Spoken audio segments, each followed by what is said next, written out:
Welcome to the Infinity College basketball tip-off from Colonial Life Arena in Columbia, South Carolina. Another sellout. And today, first place is on the line as Kentucky visits 21-3 South Carolina.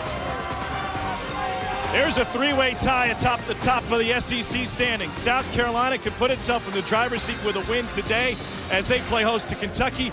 LSU's sitting right there among the best. And welcome courtside, everybody. Tom Hart alongside Carol Lawson. What a remarkable season it's been here for Frank Martin's Gamecocks, and they get a chance to make another statement today. Think about this. In 8 days, they have the opportunity. They've already beaten A&M on the road. They beat LSU. You beat Kentucky. And now all of a sudden, you're the favorite to win the SEC regular season. A remarkable turnaround of this program by Frank Martin. They haven't won a conference title since 1997. It's theirs for the taking. And for Kentucky, Tyler Ulis has been their leader all season. He has assisted or scored on 45% of their buckets in conference play. In my opinion, the most important player to this team in the SEC. And yes, that includes LSU's Ben Simmons. He's their leader. They look to him. He's on the court nearly every minute. He's going to have to play big tonight, navigating those ball screens in this South Carolina pressure defense. On the flip side for South Carolina, Sindarius Thornwell, 49 points in the last 2 games. A rugged physical guard that thrives on getting to the free throw line. South Carolina's edge in this game is their physicality. You can expect Thornwell to bring that. It's been a crazy week in the Mid-State. When we return, Kaylee Hartung will tell us more about it. This has been the Infinity Tip-Off. Now let's see what happens when coaches hit the racetrack for this year's Infinity Coaches Charity Challenge. Another full house here in Columbia. This is the SEC on ESPN. It's campaign week here in the state of South Carolina. The best job in the state, ticket scalper. For more on that, let's check in with Kaylee Hartung. Well, Tom, this is a week they'll be talking about for years to come in Columbia. Colonial Life Arena has sold out 10 times in its history, twice this week. It started on Monday when the women's basketball team sold out for their first time ever as they hosted UConn. This crowd nearly all here today, and they are already out of tickets for next Saturday's men's game against Florida. Let's also mention R. Kelly had a concert here last night. We just heard Darius Rucker sing the national anthem, and of course we would be remiss not to say that all eyes of the political world have shifted to South Carolina now that we're past the New Hampshire primary, the Republican primary in South Carolina next Saturday, the Democratic primary the weekend after that. Sports, music, politics, they have got it all in South Carolina for you right now. Kaylee, thank you so much. Here's a look at the starting lineups. The strength for Kentucky in their backcourt. Tyler Ulis, the point guard, joined by Isaiah Briscoe and Jamal Murray, who's given him 18.5 points a game. It'll be Marcus Lee and Derek Willis inside. A veteran lineup for South Carolina, the lone exception. Their freshman point guard, P.J. Dozier, joined by Sindarius Thornwell, Mindaugas Kaichanis. Michael Carrera has been remarkable for Frank Martin this season, and Chris Silva is moving in the starting lineup. It is a team made in the mold of their head coach. They are tough. They will fight and scratch and claw, and that has John Calipari concerned tonight. Although it doesn't look like he has a concern in the world right now. 7th season as the head man at Kentucky, 208 wins against 44 losses.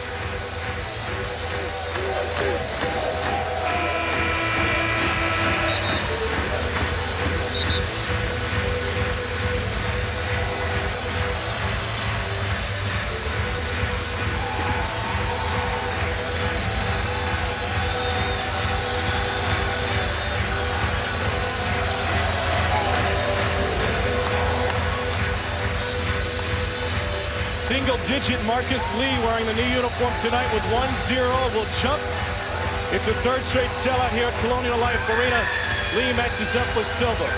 Kentucky has dominated the series. They've won 49 against just 11 losses. But 2 years ago came into this building and lost on their way to a Final Four. How do you handle the pressure and physicality? And that's what Kentucky's going to have to do. And you see freshman P.J. Dozier gets one of the more difficult matchups in the country trying to defend Tyler Ulis. Here's Ulis. Dozier has had issue with fouls, 5.5 per 40 minutes. Big screen from Lee. Corner 3 from Willis. Great start. And you see what Tyler Ulis does for this Kentucky offense, but you see what Derek Willis has been able to do, inserted as a floor spacer in the starting lineup. He's playing the best basketball of his career. Kentucky has turned up the defensive pressure as of late. John Calipari said our offense was humming. We had to improve on the defensive end, and that's been their focus over the last week or so. They held Georgia scoreless for 18 minutes in their win last time out. Lee had a hold. The officials didn't see it.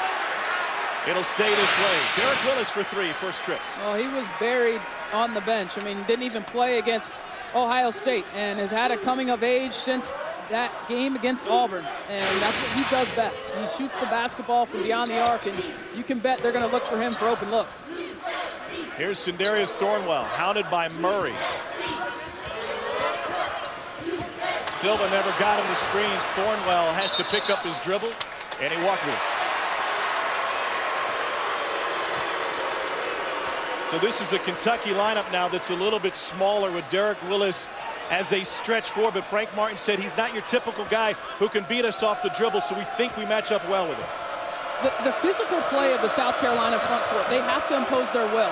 And you're right, Derek Willis isn't necessarily a physical player, but he has rebounded the ball well, led them in rebounding 6 of the last 8 games. But he's going to have his work cut out for himself on the defensive end, keeping them off the glass. Silva lost his footing. He was tripped.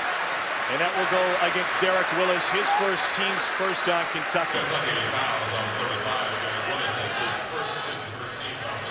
Remember, Kentucky without the services of Alex Poitras. So foul trouble early, especially for guys in the front court, could become an issue for John Calipari.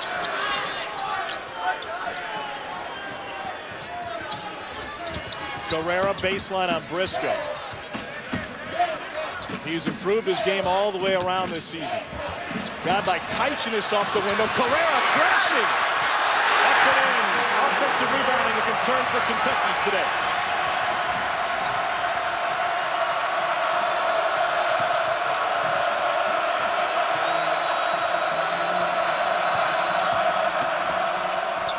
Little scoop shot goes for Jamal Murray. South Carolina has really picked up the pace here in year 4 of the Frank Martin era. 58th in the country in tempo.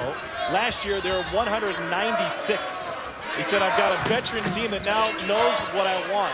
They know what I expect. Dozier, the freshman, off the mark. And another scrum for the rebound, and a whistle will go against the home team. So what a challenge it is for P.J. Dozier as a young player to be in this game and attack the Kentucky guards. But you look at the Gamecock International flavor, and really those 3 seniors, 2 Lithuanians. Calipari just got teed up. He did just get teed up. He got tossed, and he's going to get thrown out of this game.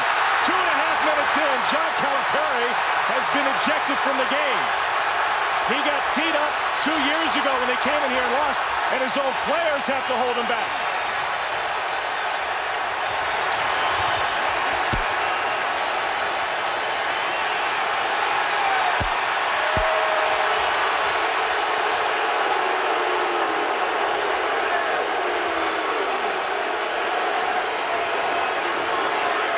An unreal development. That was a foul that went against South Carolina. Carrera will go to the free throw line as Calipari heads back to the locker room. One official is making the call. The other, Doug Sermons, was going over to talk with John Calipari. Words were exchanged, 2 T's. And the Hall of Fame coach is done for the day.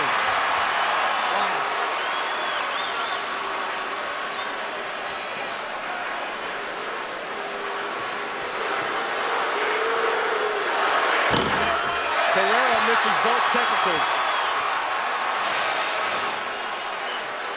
Calipari is concerned about the scrums on offensive rebounds. Now that foul went against Mindaugas Kaitchinis. Calipari still wasn't happy with it. Carrera's missed 3 in a row. The Kentucky bench jovial considering the circumstances.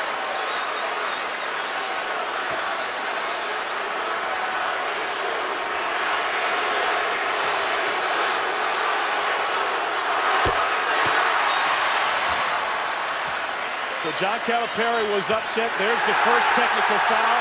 And then Calipari went to midcourt to try and figure it out. And immediately got in Doug Sermon's face. That's 2 and through for John Calipari, 2.5 minutes in.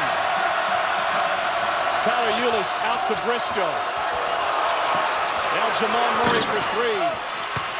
Marcus Lee on the glass. So the coaching reins handed off to John Robin Kenny Payne and Tony Barbee the rest of the way.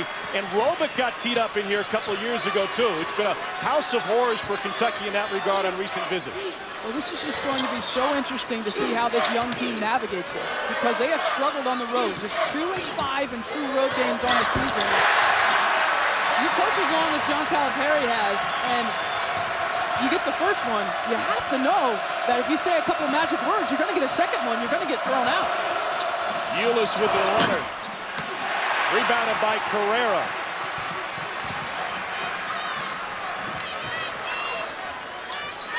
What a remarkable start to this one. Silva lost a handle on it. Back out to Carrera, deep three, it's good!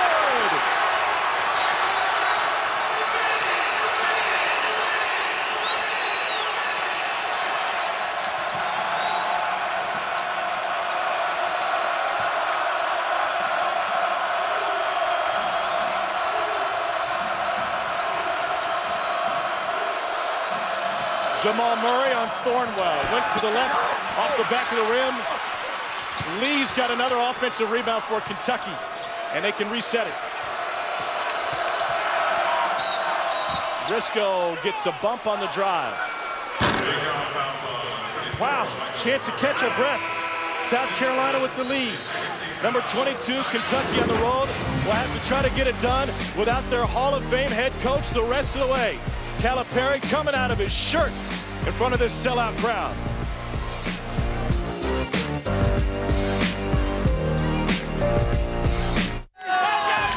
ESPN's exclusive presentation of college basketball is brought to you by Infinity, luxury cars that deliver inspired performance, and Bayer Aspirin. Learn about the risk of a heart event at IamProHeart.com. Incredible start here in Columbia, South Carolina with an early lead. John Calipari was concerned with the Gamecocks' offensive rebounding. They pulled back 39% of their misses. That's 8th best in the country. This was the play on the earlier drive where John Calipari was upset that there wasn't a whistle called. Michael Carrera hard to the glass for South Carolina's first bucket. And so you understand that Calipari knows that they're so physical inside to try and control the officiating early in this game, but he lost his wits and he's gone 2.5 minutes in. Well, here's what you're trying to do. You're trying to set the tone for your team. You have a young team. You're coming on the road against a very physical South Carolina team. So you set the tone with the refs. You say, hey, I want you to watch this. Do not allow this to happen on the offensive glass. I am surprised that John Calipari allowed himself to get thrown out. I'm not surprised he got the first tee because I think he was trying to set the tone. I'm surprised it happened this early in the game that he's thrown out. So Jack Robick, a longtime Cal assistant who handles all of their scouts, handling the head coaching duties now with sufficient help next to him. Briscoe got fouled hard on the drive, and he'll go to the free throw line. Let's check in with Kaylee. Well, guys, we will see the importance of Tyler Ulis and the leadership role that he has taken on this team through this game without Coach Calipari on the sidelines. John Robick told me before this game, you've seen Tyler Ulis grow into a more vocal guy, which is so important as a point guard, and he's really relished the challenge, but most importantly, he has become an extension of Coach Calipari on that court. And that will be so important for Kentucky today on the road as Isaiah Briscoe hits the first and knocks them both down after the foul from Mindaugas Kaichanis. You know, we were talking to Cal before the game, and he said, you know, watch my guys on the boards. If they shy away from contact, I'll be a little bit nervous. If they're going to contact and going to boxing out, then I know we'll be okay. Thornwell tried to lob it in, knocked away by Scalavissiere on the floor for the first time. Third turnover for South Carolina. Ulis crossover to 15 feet and an air ball. Briscoe there on a long two. Third offensive rebound for Kentucky. They're giving South Carolina a taste of their own medicine.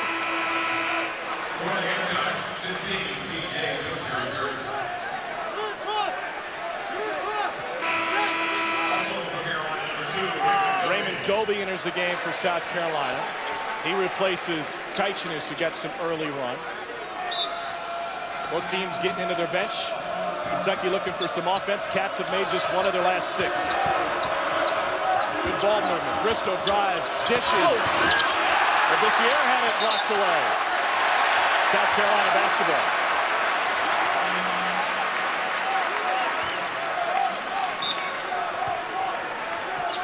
There is no league in college basketball that has a better home court advantage than the SEC. #1 in the country in home court winning percentage, and you can feel it in this building here this afternoon.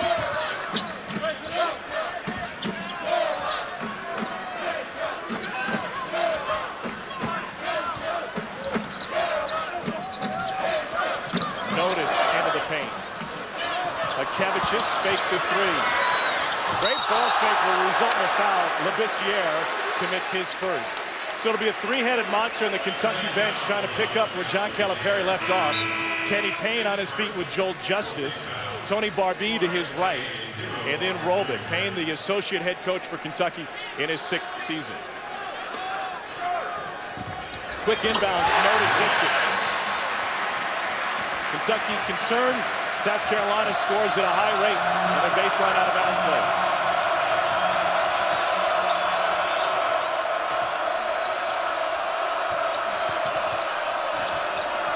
Murray left his feet and threw it away. Second turnover for UK. Definitely unsettled. Unsettled for Kentucky on the offensive end of the floor.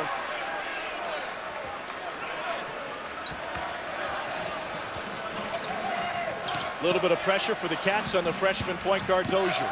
McDonald's All-American.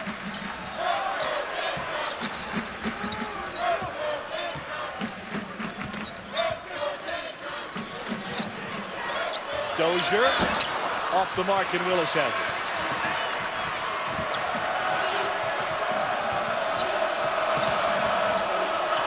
Murray fading away. Another offensive board, the 5th for Kentucky.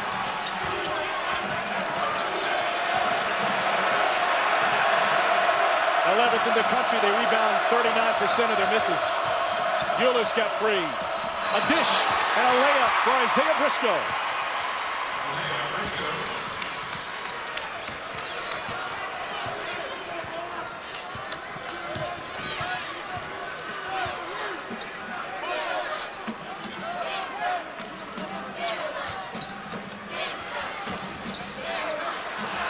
Ulis pounding Doby.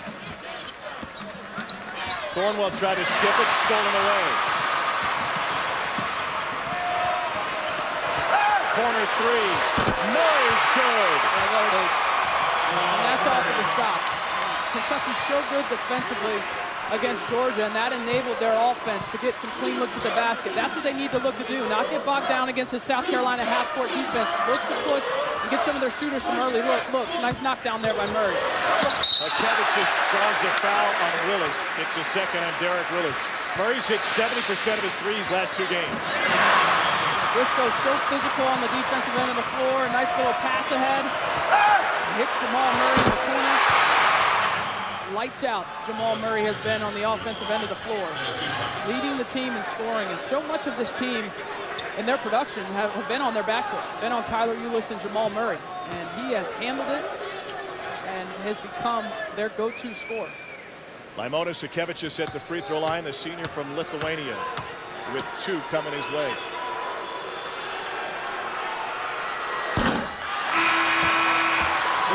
Today it's a big rematch between Kansas and Oklahoma at 2:30 Eastern on ESPN. And that January 4th play to that epic 3-overtime thriller with the Jayhawks coming out on top. It's Saturday primetime presented by DirecTV. Game also streaming live on Watch ESPN and the ESPN app. Buddy Hield went for 46 in that one at Allen Fieldhouse in a loss.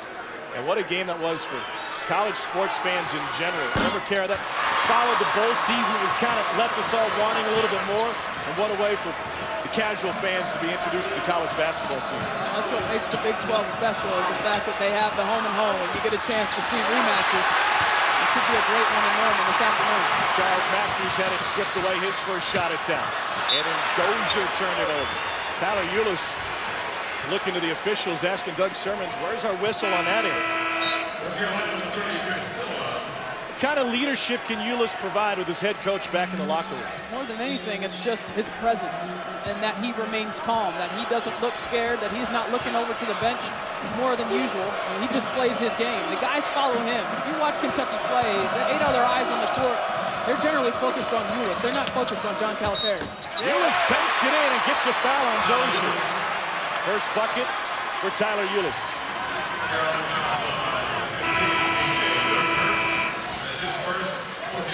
thought campaign week would be crazy here in the Palmetto State. Well, college basketball can be crazy too. John Calipari ejected 2.5 minutes into this one, and his Cats now on a 7-0 roll. South Carolina's lone win against a ranked opponent at home came against Kentucky when Cal got tossed last time.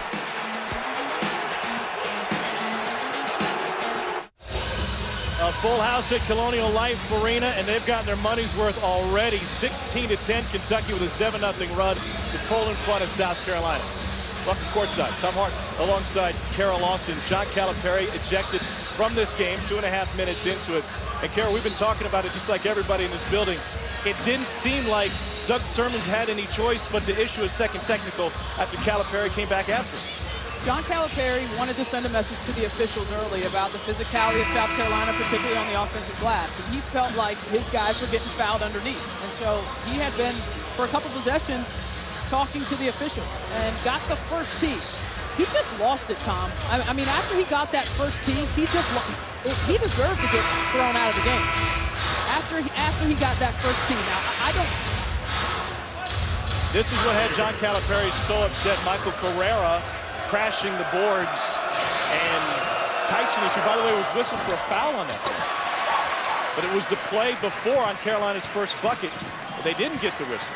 So it's a cumulative effect, right? You don't want possession after possession after possession, your guys to get pushed underneath what he deemed was a foul. And that was one of his biggest worries coming into the game. But to me, there's no question that he should have been teed up, and there's no question he should have been thrown out. This is a South Carolina team that takes after their head coach's personality. They will fight and scratch and claw. They get looks inside just like that from Michael Carrera.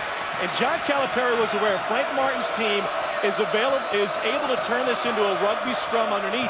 They're going to get better looks. We're a good enough defensive team. Cal thought that they could hold South Carolina just in the half court. But South Carolina doesn't play like that. Well, they thrive on getting to the free throw line. They thrive on offensive rebound. They thrive on being a physical team. They're not a great offensive team, but they create extra opportunities for themselves in the offensive glass and get to the line. Kenny Payne's running the huddles for Kentucky. Kaylee, what'd you hear? Kenny Payne in that lead chair, keeping the team as calm as he can, telling them things like, guys, you got plenty of time here. He's trying to, just as you all said, manage the emotions of this team in a moment. You could also say that was a missed opportunity for South Carolina. Michael Carrera missed 3 of the 4 technical foul shots. And what was a raucous atmosphere kind of got deflated after that for Carrera and Carolina. I think half the arena was shocked that John Calipari actually was thrown out. I think everybody in college basketball is shocked right now. It's a huge game for Kentucky, playing for NCAA seeding in an SEC regular season championship. Look at the hands by Ulis. Took it away and went between the legs.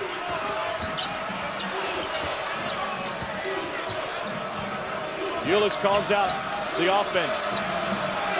Labissiere and Lee up top. Murray gets the screen. Will pull from 3. And Labissiere's on the glass, but lost it. Dives for it out of bounds. It will stay with Kentucky. No, they're going to foul on Labissiere. Wow, that's the second on the freshman from Haiti.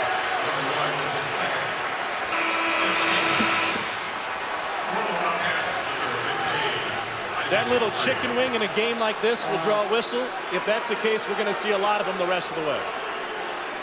Yeah, I don't think that's anything there, Tom. I think John Calipari just got teed up again from the locker room. He just got thrown out of the arena. He just got thrown out of the locker room on that one, yeah. I don't blame him.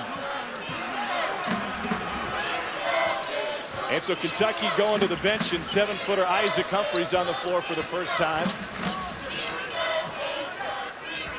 Matched up with Silva inside. Carrera's turned himself into a perimeter threat this season. The pass is on the 3 there. Left open here with a pump fake, a 2. And Jamal Murray on the glass. Great rebounding guards for Kentucky. Good help by Dozier. Hawkins on the floor, can't hit. Another offensive rebound. And now Carrera came out swinging. They'll get Humphries for the reach.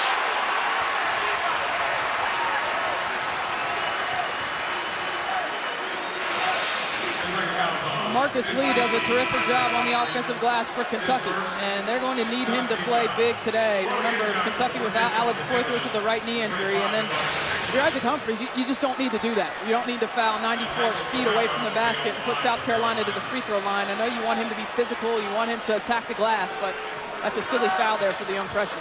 And so Carrera to the free throw line. He's been remarkable last 5 games. Yesterday, in a long, physical, intense practice, Frank Martin told his guys, if I, as a player, fail to get a rebound on the playground with my own guys, they'll take it out on me. He said, that's just on the playground. This is for the SEC league. No matter how you're playing, you better crash the glass no matter where you're playing. A play with pride. Dozier steal. Behind the back and into the front court now. Carrera for 3. And it's taken away by Lee, but they get him for the foul over the top. No depth in this front court, and now 3 fouls between Lee and Labissiere, 2 on Willis.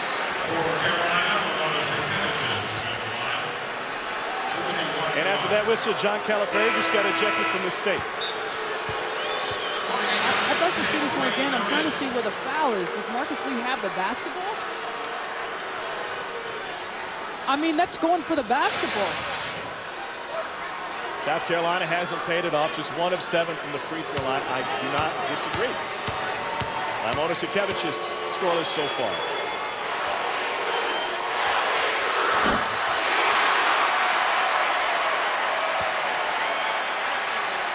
Veteran crew, Tony Green, Brian Shea, and Doug Sermons.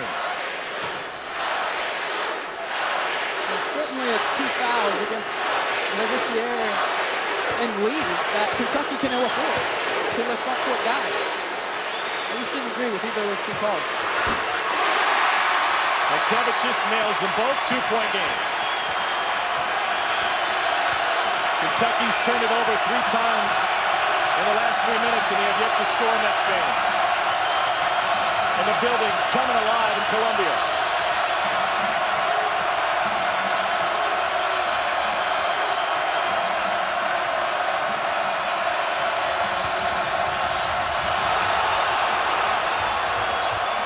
Shot clock at 4 to Ulis. Deep 3. Tyler Ulis! And Big Blue Nation heard here in Columbia.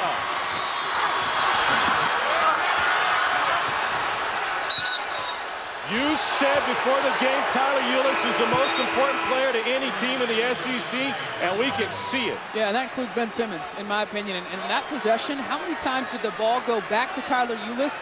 Because someone else on the team didn't want it. They didn't want the pressure of making a play, and so they find him. He's really not in an advantageous situation for an offensive player late in the clock, and he just makes him pay. Just clutch. Ulis has had a hand in 12 of Kentucky's 19 points. Oh, he wanted to tee that one up against his zone. Back to Murray. And Dozier brings it down. Chance to push for Carolina. Dozier transition 2.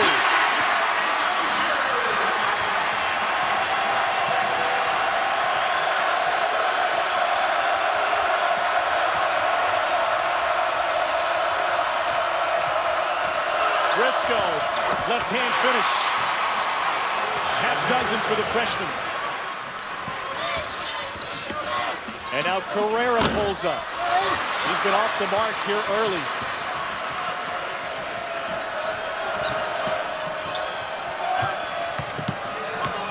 Off of Humphries' hands. Tyler Ulis, the focus of everyone's attention in practice. He should be in the game as well. Kentucky with a 5-point lead, thanks to their leader. Chris Hassel in the studio with a couple of updates here. Over on ESPN2, West Virginia has already forced 11 turnovers on TCU. This one's actually on ESPNU. The game on ESPN2 is on the right side of the screen. Wichita State, 1-point lead against Northern Iowa. Panthers playing much better, trying to snap the longest home winning streak in the country at 43, Tom and Kara. All right, thanks. Welcome back to Columbia. The man missing is Hall of Fame head coach John Calipari, one of 2 head coaches to take 3 teams to the Final Four.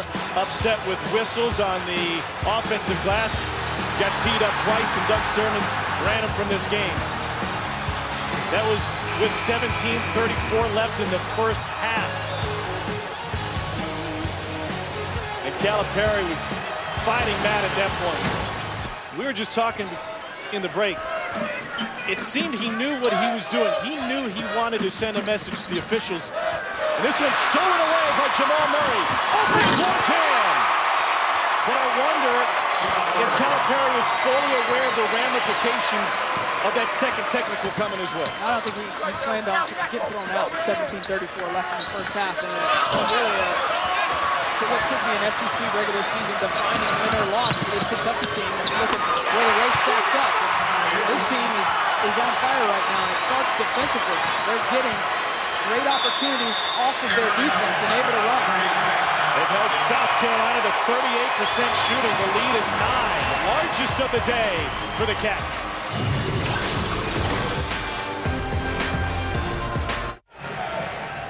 Well, Kentucky and Tyler Ulis on a 6-0 run here.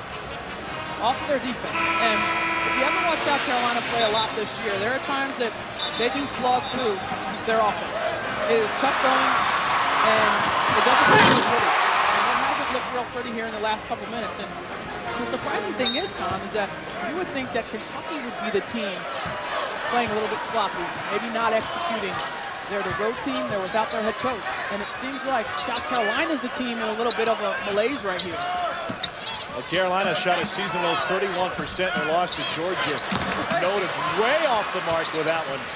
And now Thornwell will make it a little bit closer. They're missing a lot of mid-range jumpers. The production for Carolina has come inside off offensive rebounds. Highsmith there.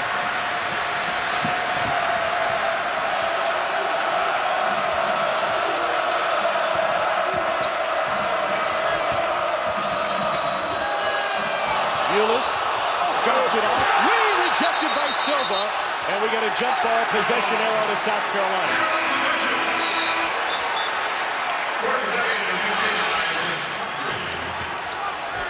The physical presence of Chris Silva, inserted into the lineup 4 games ago, started the last 4 games, and he's brought that, a physical presence on both ends of the floor. We saw it offensive rebounding the possession before, we saw it there with the block. Sindarius Thornwell with the push-off, whistled for his first, team 7. Here's where they make their money.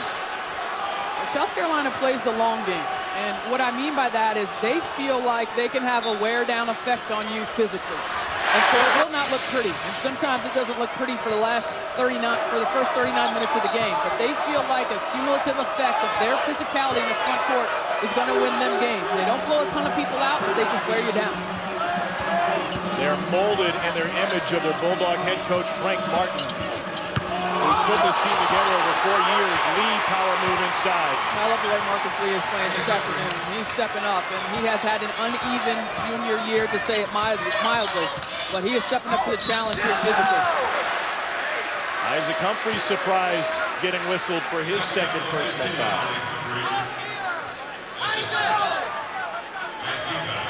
9th team foul on Kentucky. And so Sindarius Thornwell to the free throw line.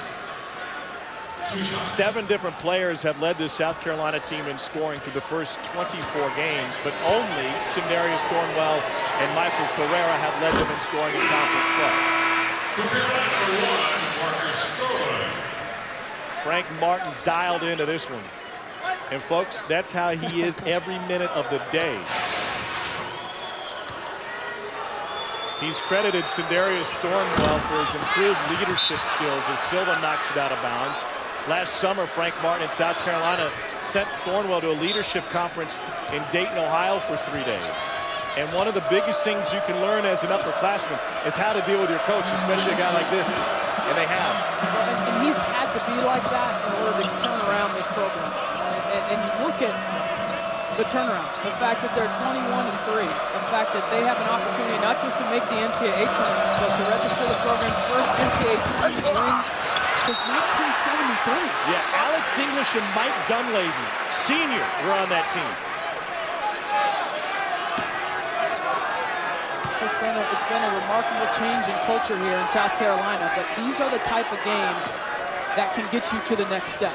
that can put you as a leader in the clubhouse in the regular season race in the SEC. And to handle this deficit and try and get back to even to halftime, that's got to be Carolina's focus here. Last conference title came in '97. Eddie Fogler was the head coach. He had Melvin Watson and B.J. Mackey leading that team. Here's a number 10 for you, Duane Notice. And now Stroman hard to the rack, and he's able to draw the foul. Marcus Stroman's not playing with a lot of confidence in his jumper right now, so he's able to get to the rim. After tonight's big matchup between Texas and Iowa State, stick around for College Game Day presented by State Farm at night with Max and the coach. They'll have all the college hoops highlights, including the mega matchup between KU and Oklahoma, plus highlights from the NBA All-Star Weekend. College Game Day presented by State Farm at night tonight after college hoops right here on ESPN and streaming live on Watch ESPN and the ESPN app.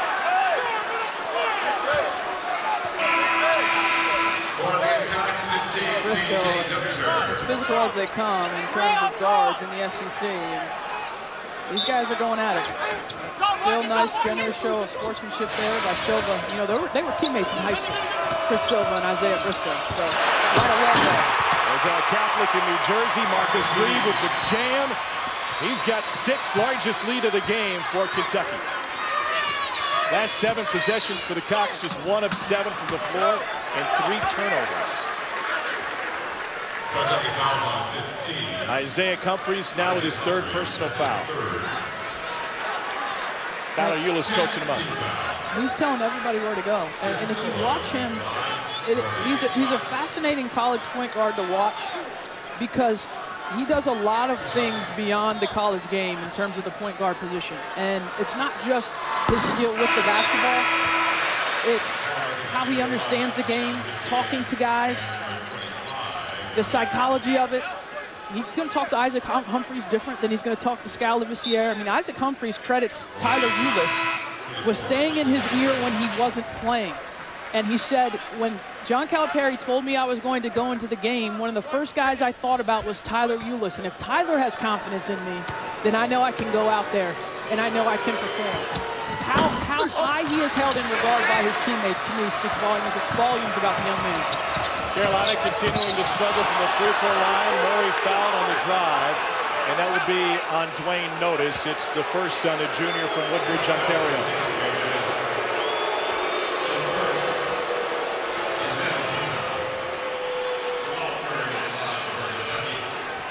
Frank Martin pleads his case. Murray to the free throw line. He's the only freshman in school history with multiple 30-point games in a single season. 4th best scoring freshman in college basketball, 18.5 a game. He has 8 here early.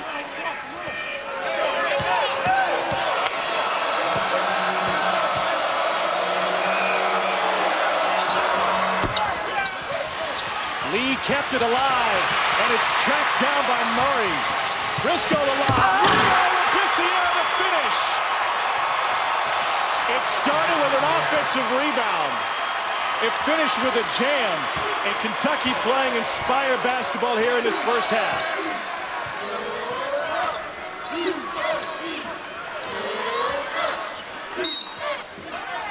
Labissiere, his 3rd personal foul. Hand fighting inside with Kaichenis. I love this. I love the energy with which Marcus Lee is playing with. Tyler Ulis is out of the basketball game. Isaiah Briscoe says, no problem. Nice little oop there to Skal, bringing some noise.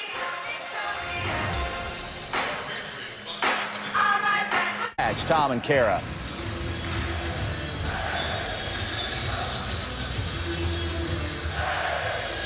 Well, there's the head ball coach. That guy knows a little something about spike and a visor. He can relate to John Calipari's frustration early in this one. Well, head football coach here and a Heisman Trophy winner as a quarterback in Florida. This has not been a fun and gun offense for Carolina here to start this game, though, Kara. They've been kind of stuck in the mud, which at times can be their identity. Though they scored 94 against LSU, they can still grind you out a little bit. This is what they are. And so the fact that you look at Tyler Ulis and what he's been responsible for so far in this game, and, you know, points, setting up his teammates. He's just done a terrific job. And remember, he does it with very little rest. I mean, he just got a quick blow there right before that timeout. He utilized the media timeout. That was smart by Kenny Payne and the coaching staff to do that. But this is the way South Carolina plays. And they've been comfortable in close games. They've got to shore up their transition defense and not allow Kentucky to get drives into the paint. That's something they pride themselves on. Murray works free for three. He's so confident. I mean, that's a bad dude right there. He's hit a three in every game this season. Kentucky has the second longest streak in college basketball. 964 games have been made three. Silva rolls it home.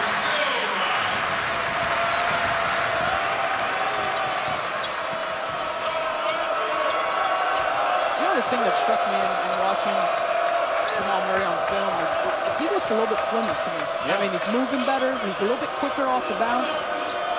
As the season has gone on, and maybe it's because he's playing in an inordinate amount of minutes for Kentucky, he looks like he's moving a lot better. More fit. It's a Kentucky team which is last in conference games in tempo. Entry to Silva, worked through a double team, and it's rebounded by Jamal Murray. Do you wonder if they had a little bit of depth in the backcourt where Ulis and Murray could get more breathers, how much better this team could be if they opened it up a little bit? You know, I think Hawkins' injuries really hurt them in terms of building that depth. Of course, he broke his hand in the preseason and then sprained his ankle and missed some considerable time. He's not a superstar player, but we saw in that Louisville game the impact he can have. And I agree with you, Tom. I think if he plays more minutes, that they can be even better. And these guards are just flat out taking over. Ulis and Murray, man, this is something to watch. They combined for 20 of Kentucky's 37. Ulis has twice beat the shot clock buzzer, and that is just a killer when you play defense for 30 seconds and watch a guy stick one in your eye. And then again, we could look at the flip side of it and say, do you really want Ulis and Murray off the floor at all? With the way that they play? I mean, do you really want them off the floor? Just understanding shot clock, and right off that ball screen, you can get a little pocket in there as a guard when you come off that ball screen, the rise and fire, and Ulis finds it and exploits it. 28 seconds worth of defense out the window. Dozier commits his second personal foul. Frank Martin's been worried about him hand-checking all season. He commits 5.5 personal fouls per 40 minutes played, the majority of those coming on hand-checking. Frank Martin said, listen, these aren't guys that are playing for legendary Hall of Fame high school coaches like Morgan Wooten, who teach defense and make you work for defense each and every day. He said, when I played down in Miami, that's the first thing we worked on. But in this day and age, you're working on offense more than defense. But Morgan Wooten, Bob Hurley wouldn't allow that. Ulis has another one coming. Today, it's the big rematch between Kansas and Oklahoma at 2:30 Eastern from Norman. They met January 4th. It was a 109-106 triple overtime thriller. Jayhawks came out on top. Saturday primetime, presented by DirecTV. Also streaming live on Watch ESPN and the ESPN app. 11 now for Tyler Ulis to match Murray for team high. The lead has ballooned to 15.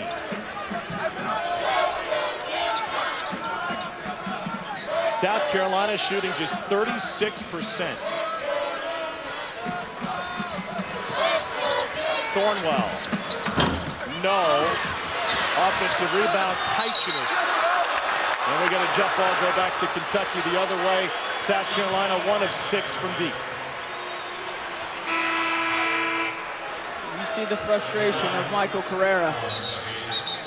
Opportunity lost here in the first half to this point by South Carolina. And I'm not sure if Frank Martin even recognizes the team that's out on the court right now. The team that came into this game 21-3. Physical, attacking on the glass. And they'd shot better than 50% over the previous 2 games. Better than 48% from 3. Single digits on the shot clock again. Back to Ulis. 3, 2. Oh, Tyler Ulis again. He's got 14.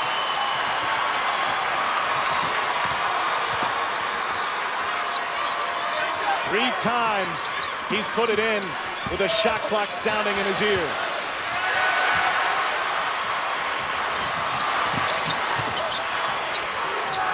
And now Murray.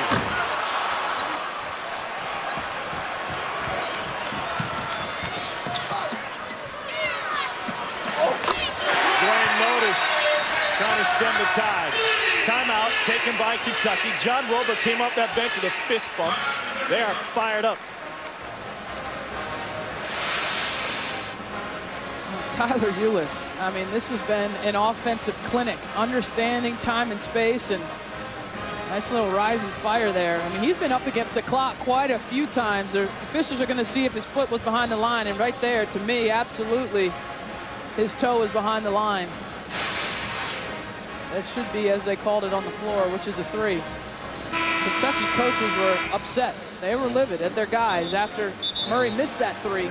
They allowed Dwayne Notice, one of the best three-point shooters on South Carolina's team, to get an open 3 off in transition. But you see the backcourt, and they have been led by the strength of the numbers of their backcourt all season long on the offensive end. He has such a tight relationship with John Calipari that when you watch Kentucky practice, there's not a whole lot of verbal communication between Cal and Ulis. He doesn't have to say a lot to him. He already knows that Ulis knows what he wants. I mean, he's as good as it gets in terms of the mental part and the anticipatory part of being a point guard. Kentucky holding for the last shot. Ulis on the left side. Here he is. Mismatch. They throw another man out. Back to Murray. Little runner. Off the mark. But Kentucky fights through this first half. They hit 4 of 10 from deep. It's the largest halftime deficit of the season for South Carolina. Kentucky's only down a coach. 17:34 left in the first half, and Doug Sermons hit his whistle twice, made 2 tees, and ejected the Hall of Famer. Wow. Kaylee Hartung standing by with Kenny Payne. Your team was able to respond following Coach Calipari's ejection. Well, it's been a tough situation without Cal out here. First of all, we've done a good job of executing offensively. Done a good job of fighting them to keep them off the glass, which is what they're known for and what they do really well.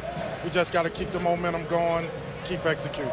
Tyler Ulis able to get 13 points, but what was his most important impact on that first half? Just controlling the offense, and we're coaching the defense. He has a great feel for what we're doing offensively, and we just got to keep fighting on defense. Thanks, Coach. All right, Kaylee, thanks. Well, if Cal cares, he's number 3 trending on Twitter right now, and his team rolling. Time now for the Jeep halftime report. Let's throw it to Chris Hassel and LaFonso Ellis. Colonial Life Arena, this is the SEC on ESPN. And a dominating first half for the Kentucky Wildcats. Their first place on the line in the SEC. They lead South Carolina 42-27. Welcome back. Tom Horn alongside Carol Lawson. The only loss for Kentucky in the first half, their Hall of Fame head coach. He was ejected 2.5 minutes into this one. It didn't seem to bother these cats. What a response by this young team on the road. We talked about how they've struggled on the road so far this season, but Tyler Ulis, he led the way. His composure and his playmaking ability was a difference for Kentucky. Here's how it all unfolded. Kaylee Hartung was talking with Kenny Payne after this ejection of John Calipari with 17:34 left in the half. Ulis able to get 13 points, but what was his most important impact on that first half? Just controlling the offense, and we're coaching the defense. He has a great feel for what we're doing offensively, and we just got to keep fighting on defense. Karen, essentially what they're saying is Tyler Ulis is the offensive coordinator for Kentucky, and his coaching staff taking over as the defensive coordinator. Let's check in with Kaylee. Well, guys, John Calipari did watch that first half from the Kentucky locker room, and when the team went in there for the half, he was there to give them some positive encouragement and reaction to the way they handled that first half, but he let the assistant coaches, Kenny Payne and Tony Barbee and John Roebuck, continue to coach them through the half, through whatever halftime adjustments they may be interested in making. He doesn't want to interrupt the flow that they have begun to create here. Well, look who's trending on Twitter right now. Shocker. Coach Cal, number 3, Calipari, number 5, and Tyler Ulis, top 10 trender on Twitter. Ulis plays like that, and all he gets is number 8? My goodness, come on. You know, we've talked a lot about what Ulis and Murray have done on the offensive end. They have harassed the South Carolina team, into 27 points in the first half, and it's really started in the backcourt. Here's Silva to Dozier, the freshman, and Dozier can't hit the little leaner. Silva crashing hard, can't make it from point-blank range. Now Dozier, no. Carrera has it. And eventually a whistle on Kentucky. Kentucky fouls on 35. Derek Lewis, that's his third. First team foul of the half. Many plaudits as we gave Kentucky in the first half about their rebounding ability. You can imagine that Frank Martin was into his guys to impose their will on the glass here in the second half. This is the way back into the game for them, okay? They're not going to come down and necessarily hit a ton of threes. Their way back into the game is to impose their will on the rebounding, both offensively and defensively. That's how they come back in this one. They are 8th best in the country in terms of offensive rebound percentage. They pull down 39% of their misses. Carrera hits 2 key free throws there as South Carolina tries to get these fans back involved.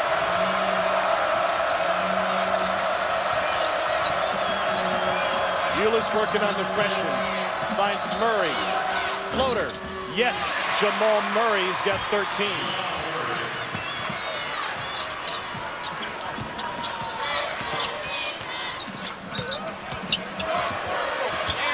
Blocked inside by Willis. Turned over by South Carolina.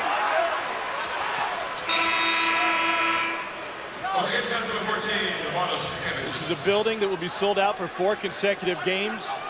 Trying to get the fans out of their seats. Frank Martin with a greeting from the 3-time Grammy Award winner, Darius Rucker, who sang the anthem before the game.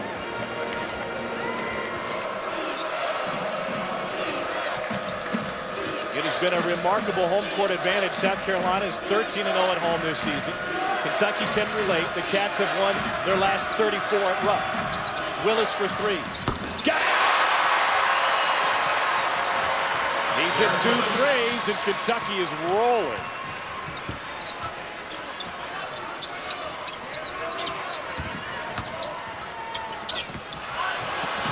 Wow, inspired defense by the Cats. Ulis out front. The line! He finishes! Off the window! Wow! Well, when the coach can't pull you for throwing it off the backboard, you can go ahead and try it. John Calipari still in the building. No matter where you sit, he came out of his seat after this one.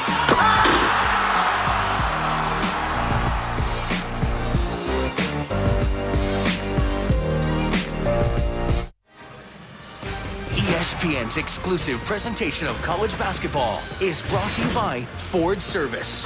When your Ford needs service, you need the specialist at Ford. Before the game today, John Calipari got an update on his former Cats playing in the Rising Stars Challenge last night north of the border, NBA All-Star Weekend. This one would be fitting in Toronto tonight. Look at Marcus Lee. I mean, what a tremendous play in athleticism. And watch Tyler Ulis and watch his eyes. I mean, he darts back and he looks. And he knows he's got Marcus Lee trailing, makes the perfect play. I don't know if that would beat Zach LaVine tonight of the Minnesota Timberwolves, but that's pretty good. You get one dunk where you can use a teammate, I think, and that's a pretty good entry there for Kentucky. 29 points responsible for by Tyler Ulis.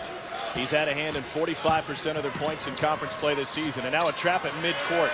Notice nearly went over and back, but he walked with it anyway. Back to Kentucky. John Calipari put a renewed focus on defense a couple weeks ago. And that focus in practice is showing its results in games. It was the Thursday after their loss in Knoxville, where they had a long physical practice. Oh, we got another tee. This one's going to go against Carolina. And Jamal Gregory, the freshman, on the floor for the first time.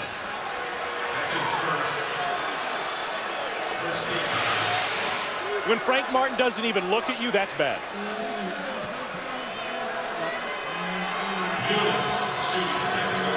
So dead ball, stripping it out of the hands of Isaiah Briscoe. Tyler Ulis has 15. Frank Martin won't even bother with the freshman.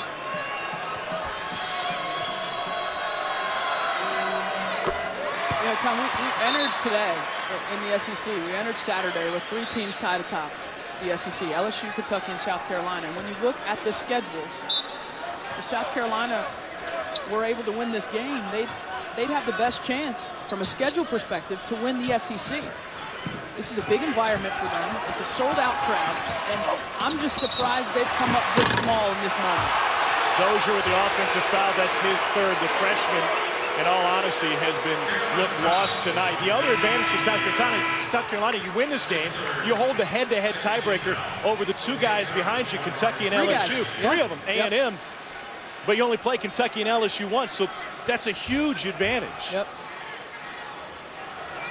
Now Kentucky would be in first place with a win here today. Old hat for the Cats, 46 SEC titles, 28 SEC tournament championships. Briscoe. Another offensive rebound. Broken record. Kentucky has imposed its will on the glass on the offensive end. Ulis found Briscoe. Hard foul, and he's going to the line. What a finish for the freshman from New Jersey.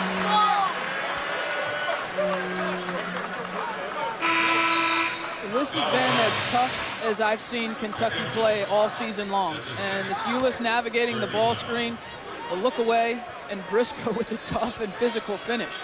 You know what this is right now? This is South Carolina's very physical and tough on a typical game. Kentucky is not consistent in doing so, but they are today, and they have more skilled players. So they're basically a version of South Carolina today with incredibly skilled players, and that's why they're beating down South Carolina right now. Looked like Silva got poked in the eye by Labissiere on that rebound. And that left eye half shut for Silva. Nice pass from Correa, and a finish by Hurkevicius. He only has 4 points today. He gives him 10 a game on average.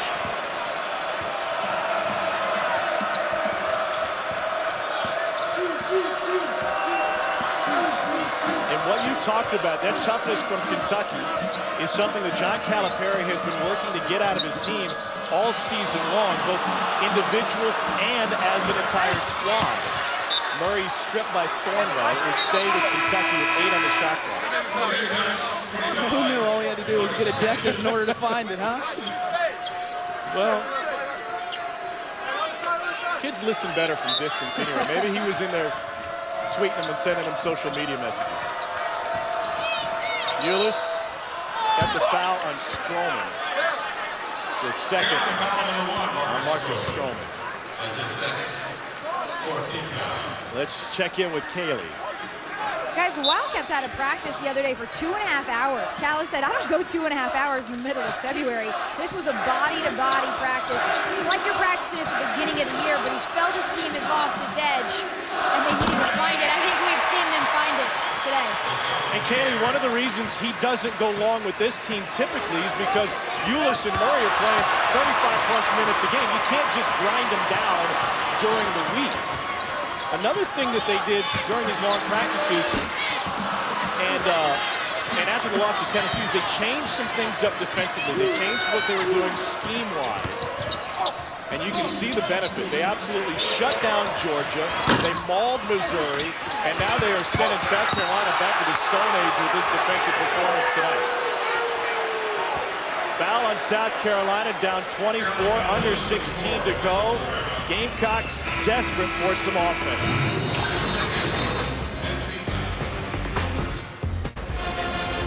Now for today's Rise Up, brought to you by Street Fighter V. South Carolina wasn't expected to be in first place with the preseason polls, but currently tied for first with Kentucky and LSU.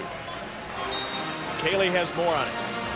Well, after they pulled off that win against LSU to get that tie for first place, Frank Martin told his team, hey guys, enjoy this, you've earned it, but it's not time to celebrate or sit back.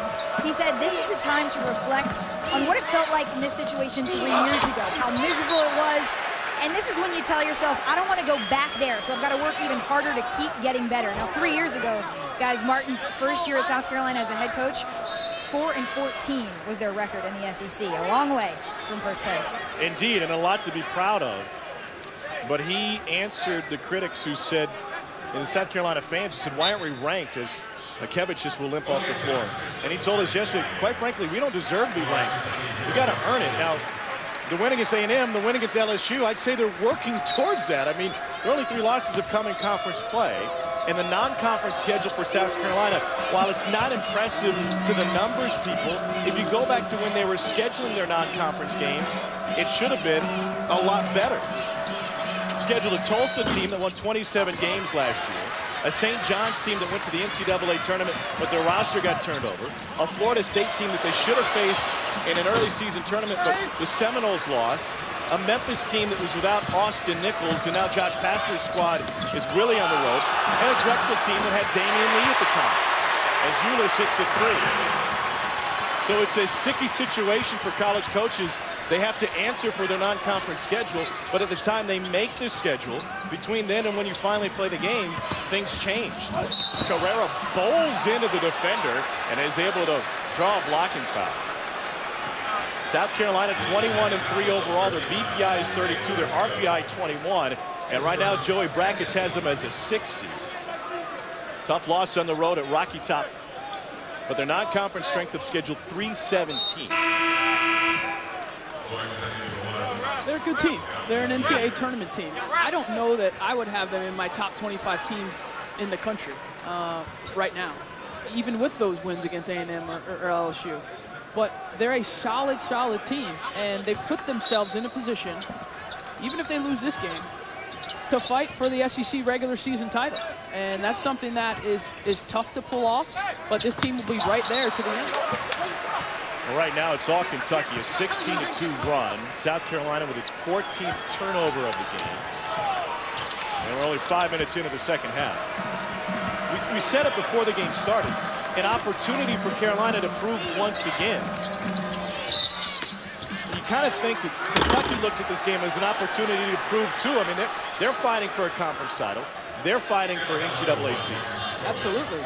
And, you know, the other piece to this, which is just a reality of the way most of the conferences are, is that it's an unbalanced schedule.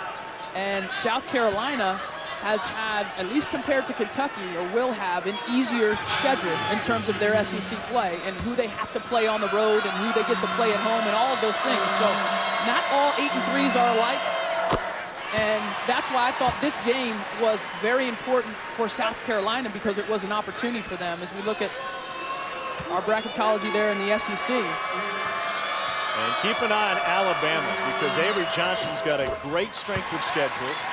4 wins against top 25 teams and a team that's coming alive late. And so they may be on the outside right now, but when the committee starts looking at their resume, they're going to be impressed. Carrera, 49% from deep this season. He's got 13 now. Talking about South Carolina's upcoming schedule, those road games, they play some bottom of the league teams in the next 2 trips on the road. At Missouri Tuesday night, and then again at Mississippi State on February 27th. It's a much improved Southeastern Conference. You care if you're going to buy stock in a league for future growth, this would be the league to do it, especially with the new coaches that are here, like Ben Howland, Rick Barnes and company. Absolutely, new coaches and new recruits. New recruiting classes every year. Of course, we know about Kentucky, but there are a number of other schools that have done terrific on the recruiting trail. Carrera got a bump from Labissiere, and that is his 4th. 60-34. And Carrera to the free throw line. Saw Carrera hit a 3 last time down. Last year, he was a 31% shooter from behind the arc. And while there are several improved players in the SEC that have put their numbers to another level, I don't know of anybody in the league that has expanded his game like Michael Carrera has. You know, the piece of this, and Carrera has been the foundational piece for Frank Martin's rebuild. I mean, things are different if he's not here the last 4 years. He had to play a lot on the interior defensively in his early part of his career because he had the toughness, even though he was undersized. And now with Silva and Kaichiness in there, he can get freed up and play more on the wing. And we're seeing the fruits of his labor on the offensive end because of that. He's not pounding night in and night out against guys in the interior. Ulis got the screen from Lee, gave it back to the big, but he shuffled his feet. As Frank Martin yesterday, as he talks with Hakevichus, the training staff talks with Hakevichus, who left with a bum wheel Does Carrera have the green light? He said, absolutely. He said, I don't give the green light to guys who hit threes during games. I give it to them to those who work in practice. Beautiful no-look from Willis. But nothing to do with it inside by Briscoe, and Carrera will spike it off of him. Frank Martin compared it to having Bill Walker back in the day at Kansas State when Walker tore his ACL.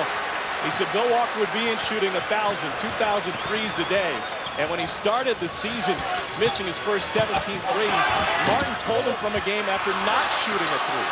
He said, Bill, you work too hard to pass up a three. You put the work in, I'll let you shoot it. And now the fouls piling up for Kentucky. That's the fourth on Derek Willis. Labissiere has 4.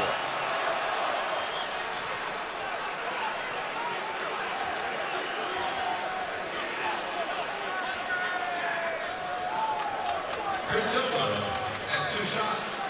No Gamecocks.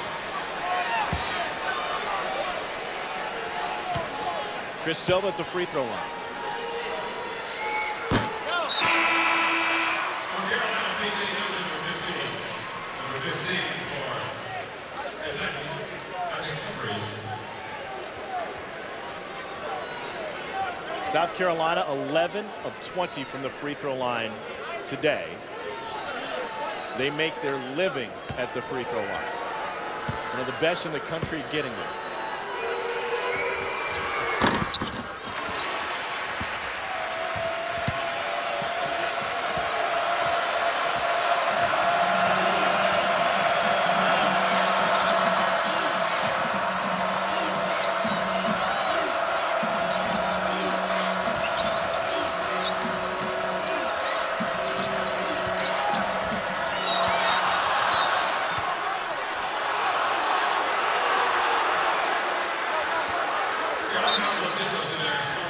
Darius Thornwell picks up his second. And Jamal Murray to the free throw line.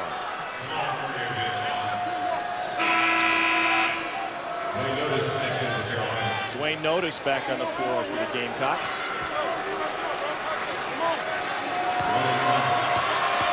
Well, Big Blue Nation was concerned. Jamal Murray bumped knees in practice, or in the game a couple of nights ago. Did not practice yesterday, and that threw up a red flag. I think they should be relieved of any worries because he looks just fine today. What I love about Big Blue Nation is they're always worried about something.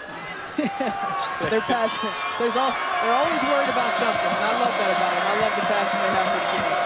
They're not allowed to dance in the aisles of Rupp Arena anymore. You can still dance in your seats, though.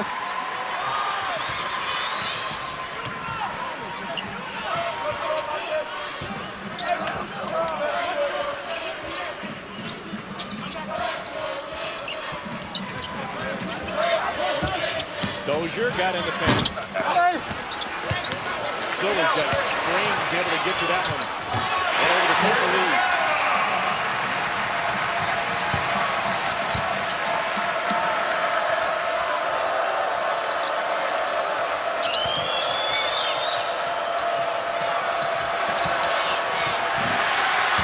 Bulish got it right back.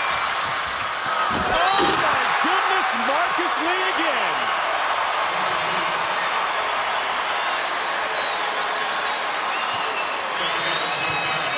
9 assists for Ulis. How much fun must it be to play with this guy? Because he just makes you look good. I mean, just dribbles on this turnover, makes a mistake, and then boom, boom, boom. It's like there's cones out there. It's not players, there's cones. And he throws the alley-oop, perfect alley-oop there to Marcus Lee. There's a second foul on Mindaugas Kaitsanis. 3-point play for Lee. He never gives up. He is relentless. A lot of guys turn the ball over at midcourt and they go back on D, they give up on it. Yep. Just alert. And you get so much appreciation for what Tyler does when you see him in practice and you see him courtside here. And you see all of the adjustments and all the things. Look at him bring the guys together now. Look at him.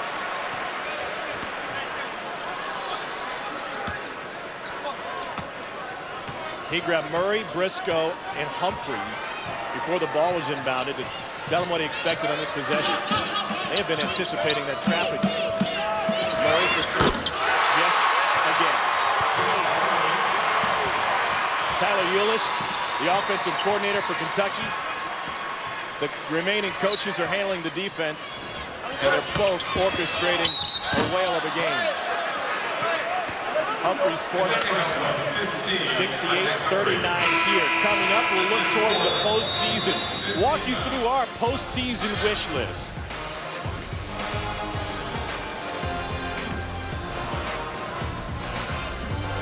Big crowd in Columbia, and the visitors from Big Blue Nation putting it on South Carolina 68-39. We look towards the postseason.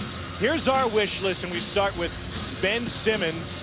We'd love to see him at LSU in the postseason. They're fighting it out on the bubble with teams like Monmouth, who won in the waning seconds last night. Yeah, big come from behind win for Monmouth over Rider. How about North Carolina, the healthy Tar Heels? And you mentioned it a little bit earlier, Avery Johnson in Alabama. Getting Avery mic'd for some halftime talks there. And then Buddy Hield. You have channeling Danny Manning. Of course, Danny Manning leading the Kansas Jayhawks in the late 80s. Really just on the strength of his performance, his individual performances to national championship. Can Buddy Hield do the same? If that's taking you back too far, think of Kemba Walker and what he did with UConn by powering through. By the way, Kansas beat Oklahoma in the national championship game in '88 with Danny and the Miracles. Larry Brown was their head coach. And of course, after us today, we get the rematch between Kansas and Oklahoma. And their triple overtime thriller from earlier. Silva throws them both in. That's another conference race that is just nip and tuck, the Big 12. We've got a lot of important regular season basketball to be played here across the country. Tyler Ulis with another assist. Last 3 games, Tyler Ulis has scored 53. He's assisted on 30 other buckets.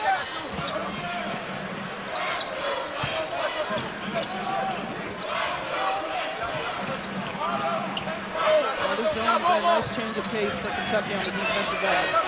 Force them to shoot outside shots, ball off that paint area.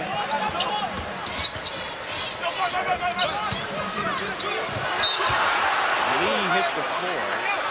They're going to get him for the foul on his way down. It's a second on Lee. Did you notice the Monmouth bench last night? I did not. It's because late in the game they were all business. They It was weren't close. Yeah, because it was All right. close. They have a feel for it. You know, there's an artistry to it.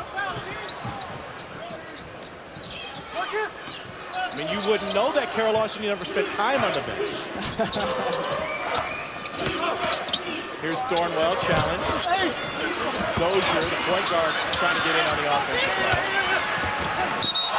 But then he was able to force the turnover. Well, 2.5 minutes into this game, John Calipari lost his cool, was issued consecutive technical fouls by Doug Sermons, and that's why he's still a top 10 trender in the United States. Your boy Ulis is climbing number 6. Thank you, America. Thank you. He's tied his career high with 11 assists. Maybe we can get him in the top 5. Ulis into the open floor. Although Kenny Payne, Ulis, this is wide left. You know, maybe you want to get him a few minutes of rest here in this game with a 29-point lead. With a 29-point lead, but I think there's just too much time left on the clock. You know, 10 minutes. So absolutely, I think we'll see the benches be cleared by Kentucky. The bench be cleared a little bit later, but it don't feel right all the way with just 10 minutes left. Carrera's got 17. Ulis has been on the floor for 29 minutes thus far. He leads the SEC at more than 36 minutes a game.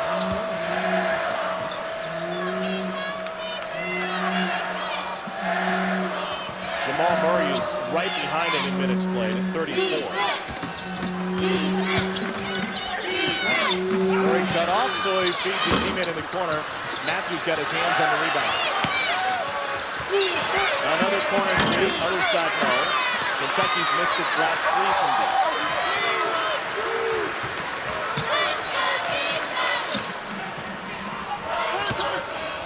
Oh, Silva playing possess.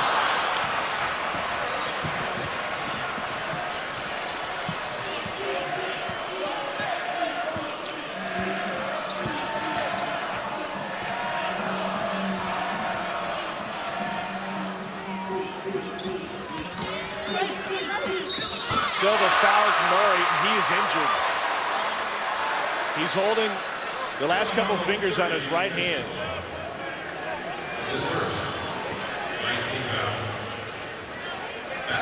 Jamal Murray and Tyler Ulis give Kentucky an incredible 1-2 punch, and this is a guy they cannot afford to lose. Let's see, it's a nice drive, and Thornwell just gives a rip down to try and get the basketball, and it looks like he caught at least his pinky, maybe his ring and his pinky finger there. Watch the rip down here by Thornwell, and he just tags it. Yep.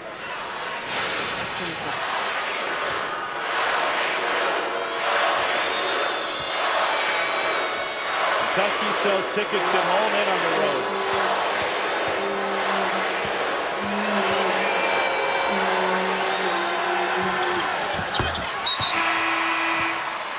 Largest lead of the game for the Cats, up 30 as Dominic Hawkins returns.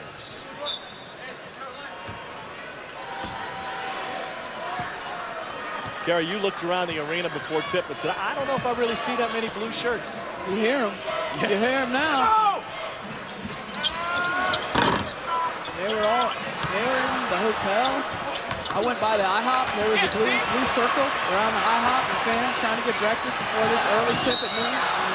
An open floor foul on P.J. Dozier. That's his fourth. Wednesday at 9 Eastern, it's college basketball's greatest rivalry, Duke versus North Carolina. Wednesday Night Hoops is part of Rivalry Week, presented by Wendy's. Also streaming live on Watch ESPN and the ESPN app. Well, it seems like Marcus Page has worked his way out of his incredulous shooting slump. I did some research on Kara Lawson, your junior year. As great of a player as you were and continue to be, you had a terrible trip to Ames, Iowa, first, second round of the NCAA tournament, but you came out of it. So how does a shooter come out of a slump? Try not to think about it. Try not to get, I've always been very, I've always kind of subscribed to the less is more when it comes to shooting. And the more you think about it sometimes, the more it envelops you and the more you're worried about it. And the other piece of this is I've always found that when you're coming off an injury, no matter what it is, that it can impact your shooting for longer than the injury itself. Whether it's an ankle, whether it's a knee, you're pushing off maybe a little bit less on your right than you are on your left because of that injury. Maybe you lost a little bit of strength, and so there might be some of that too with Marcus Page coming off the injury earlier in the season. Labissiere back on the floor. Ulis takes his seat. He's got 23. Career high in his, tied his career high with 11 assists. Page has shot the ball much better over the last 2 games for Roy Williams in North Carolina. Dobie off the mark. Well, folks raving about North Carolina, and they've had a great season, but remember, they went back to Northern Iowa to play a game in Marcus Page's home state. He was injured for that game and didn't play. Folks are talking a lot about LSU's loss down the road against College of Charleston early in the year. They've kind of forgotten, conveniently forgotten, the North Carolina loss to Northern Iowa. That was a bad loss for the Tar Heels.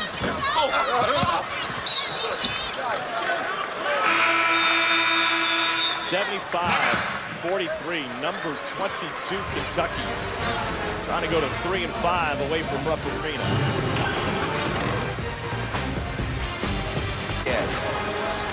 All right, Chris, thanks. The roundhouse, the sad house, the folks here in South Carolina can relate as they hit the streets here in Columbia.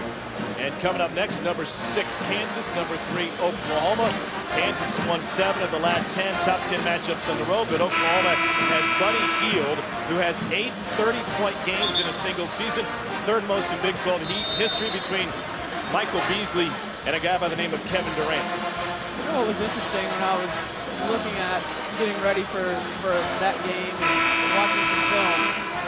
Perry Ellis and his efficiency numbers and his productivity in the Big 12, in Big 12 play, mirrors that of Buddy Hield. I mean, he shoots 45% from 3. He doesn't score as many points. He's about 20 a game. Buddy's about 25. He rebounds at a higher rate than Buddy Hield does. I'm not saying he should be Big 12 Player of the Year, but what I'm saying is Perry Ellis is having an All-American type season for the Jayhawks. It's the power of the upperclassmen. The guys that have been around that know what their coach expects. That have been through Lee pin that one against the glass. They've been through the wars. Briscoe finds Murray, transition triple. And Dobie brings it down. Frank Martin has had conversations with Bill Self about that over the last couple of weeks. So listen, you got all these superstar freshmen, but it's the guys that have been there, less heralded, that are giving you production.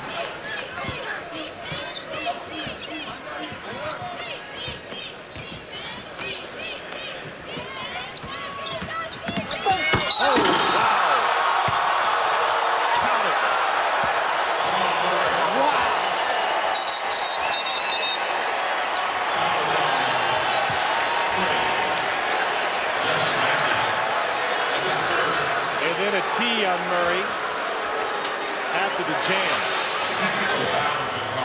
Jamal Murray. Oh my goodness. Pardon me, as Briscoe got whistled for the tackle. He slammed the ball down. Yeah, he slammed the ball down right after. So we will shoot the technical foul first. Dwayne Notice in the line for Carolina. Jamal Murray, you can see the two. Keep your eye on Isaiah Briscoe. You're just not allowed to slam the ball down. A lot of players will slam it down and they'll catch it so it doesn't go right. If it ricochets off the floor and goes that high, you're more than likely going to get teed up. And it was in celebration. It wasn't in a taunting manner. I didn't think. But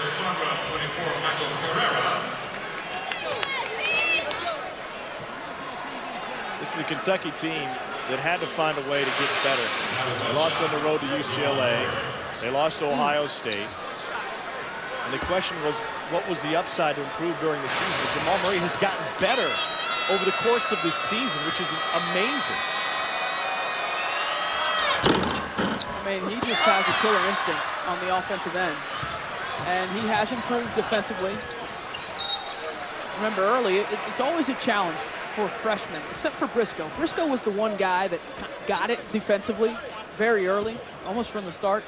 But other players, it takes time in terms of speed, communication on that end of the floor. And Murray, by virtue of playing a ton and having to really get baptized by fire, he's come around to be a solid defensive player for Kentucky.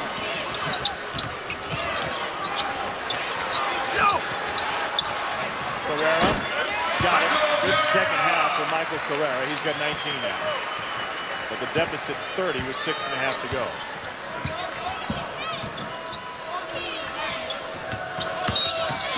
And they'll get Dwayne Notice for a hand check. It'll be his second person.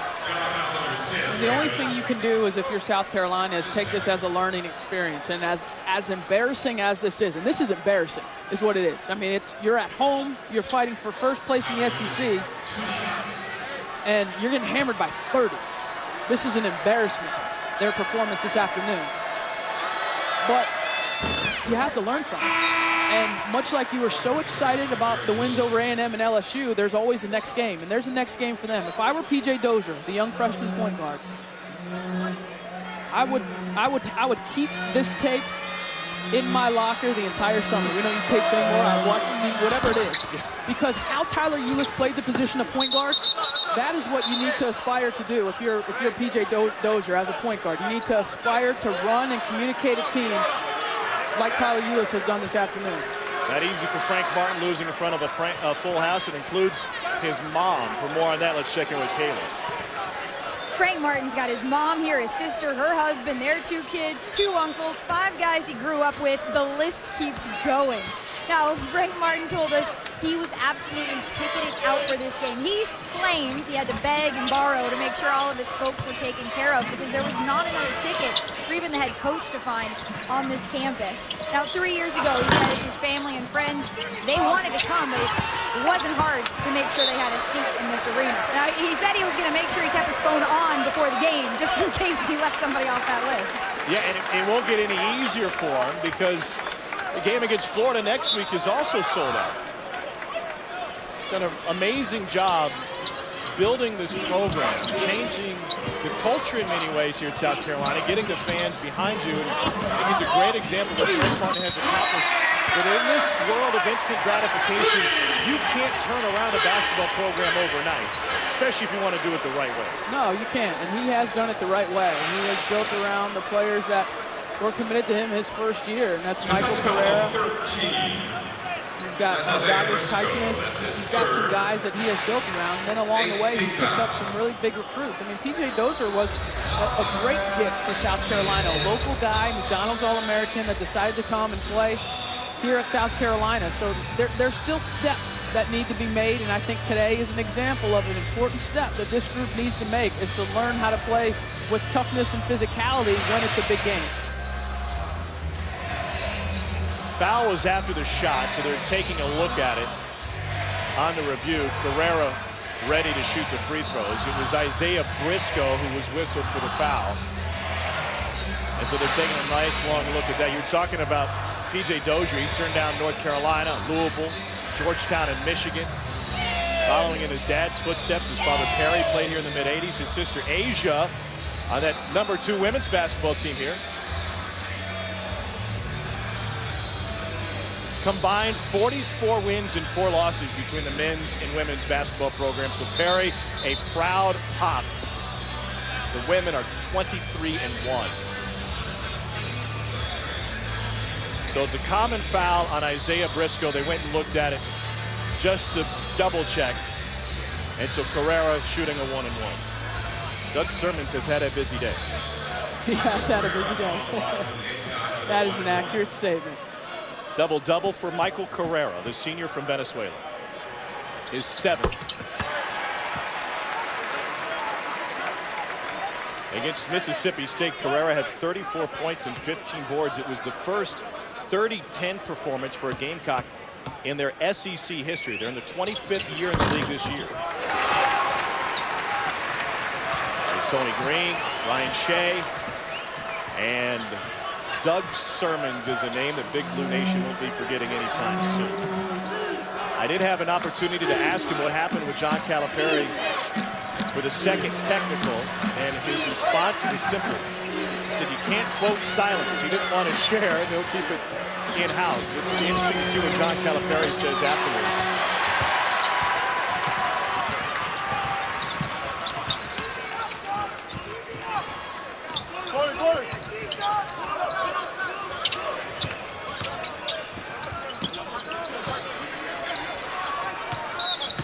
How Frank Martin's going to react after this one.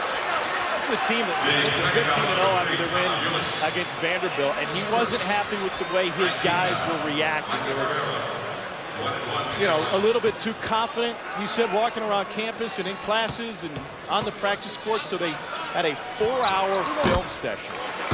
It wasn't because they watched 3 or 4 games. It was one game that featured a lot of rewinding, a come-to-Jesus meeting, he said. Went out the next time, and they lost to Alabama, and that was a cold slap of reality for South Carolina. This is another one of those situations.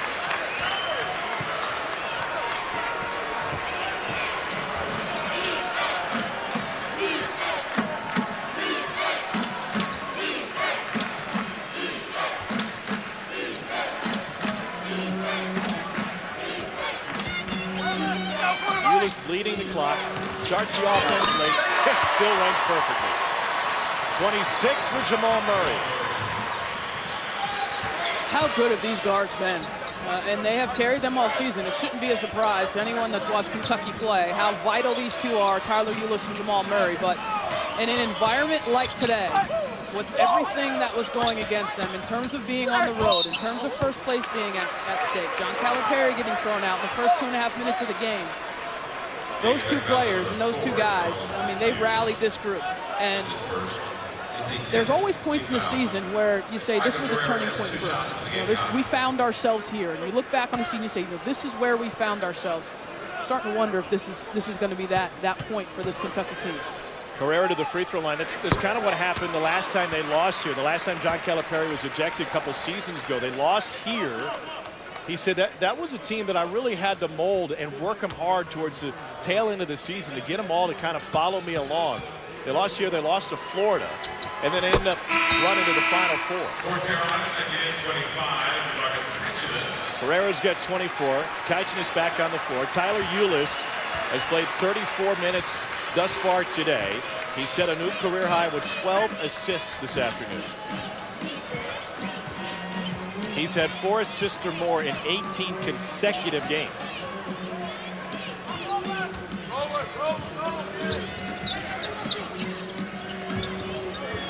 he has been in complete control. Willis, third three of the day.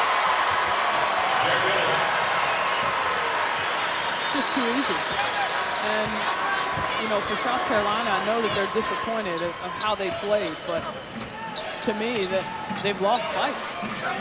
You know, they've lost fight. No matter what the margin is, there's an element of pride to what you do, who you are as a player, and who you want to be as a team, what you're going to represent.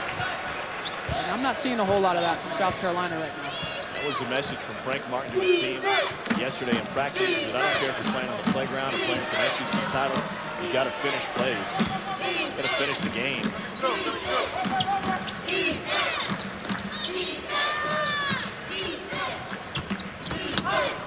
Murray lost the handle on it. Darius Thornwell.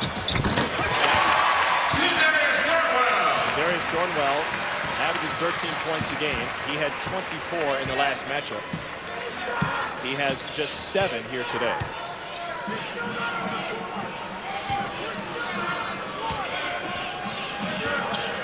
Ulis for 3. Of course he did. 27 points for Tyler Ulis. That's now a career high. He had 26 in the loss at Kansas. Career high in assists and points. Would you say Kentucky is hitting its stride? I would say, let me see more of this. That's what I would say. I would say I want to see more of it. You know, I want them to string some of this stuff together. But this game, this has been their best performance I've seen all season long. Not an easy team to do it against. And the Wildcats, they have come out taking care of business.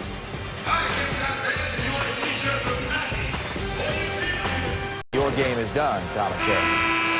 Well, the top of the SEC standings is a logjam. Kentucky trying to pull away to move to 9-3. LSU in a dogfight right now with number 15 Texas A&M, and Florida lurking a game off the pace right now.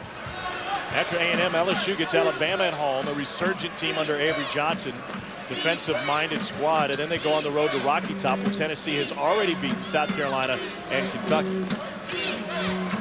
Volunteers came from 21 down to knock off Kentucky.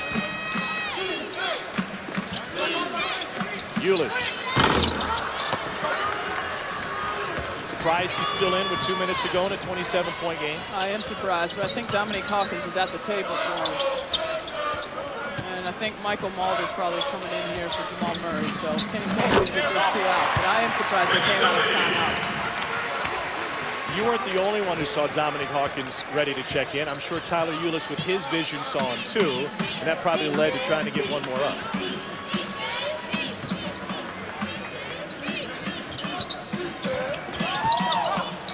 Career high points and assists for Ulis. Tip in for Kentucky. Matthews followed his own miss for his first bucket.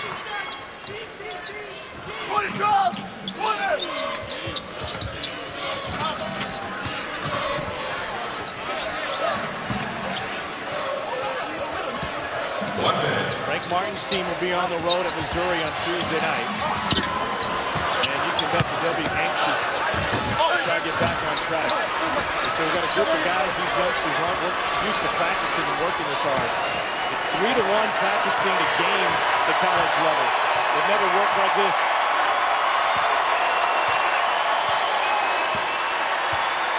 Tyler Ulis is going to finish this one out. Coming up next, Kansas and Oklahoma from Norman. Try to find that magic again after that triple overtime thriller. Ulis for 3.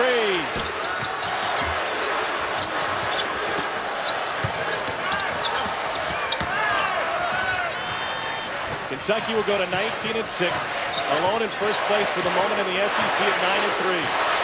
South Carolina 21-4, now 8-4. A remarkable year for the Gamecocks. But their 2-game win streak comes to an end. Kenny Payne does it without John Calipari, but he does it with Tyler Ulis. 27 points, 12 assists, and Kentucky's able to knock off South Carolina 89-62.